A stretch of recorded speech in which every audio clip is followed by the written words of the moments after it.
ഈശോയിൽ സ്നേഹം നിറഞ്ഞ സഹോദരി സഹോദരന്മാരെ, ക്രിസ്മസ് സന്ദേശം 20-ാം ദിവസം.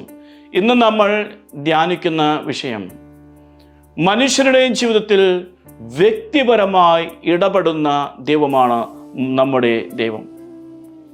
നിയമാവർത്തന പുസ്തകം 4-ാം അധ്യായം 7-ാമത്തെ വാക്യത്തിൽ നാം വായിക്കുന്നു, ഏത് ശ്രേഷ്ഠ ജനതയ്ക്കാണ് അവരുടെ ദൈവം? നാം വിളിച്ചപേക്ഷിക്കുമ്പോഴൊക്കെ നമ്മുടെ ദൈവം നമുക്ക് ഉത്തരം നൽകുന്നത് പോലെ ഇത്രയും അടുത്തുള്ളത്. ദൈവം നമ്മുടെ അടുത്തുണ്ട്. ഈ ഒരു വലിയ സത്യം യേശുവിൻ്റെ ജനനത്തോടെ കൂടുതൽ വ്യക്തമായി. ഹെബ്രായക്കാർക്ക് ലേഖനം 1-ാം അധ്യായം 1-2 വാക്യങ്ങളിൽ നാം വായിക്കുന്നു, ആദിയിൽ ദൈവം പല പ്രാവശ്യം പല രീതിയിൽ പ്രവാചകന്മാർ വഴി സംസാരിച്ചു.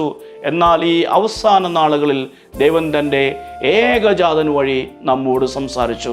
ക്രിസ്തു വഴി നമ്മോട് കൂടുതൽ അടുക്കാൻ പരിശ്രമിക്കുന്ന ദൈവത്തെ നമുക്ക് കാണാൻ സാധിക്കും. ഈ യേശു ഈ ലോകത്തിലേക്ക് വന്ന് യോഹന്നാന്റെ സുവിശേഷം 15-ാം അധ്യായം 4-ാമത്തെ ദിനത്തിൽ ശിഷ്യരോട് പറഞ്ഞു, ഞാൻ നിങ്ങളിൽ വസിക്കും, നിങ്ങൾ എന്നിൽ വസിക്കുവിൻ.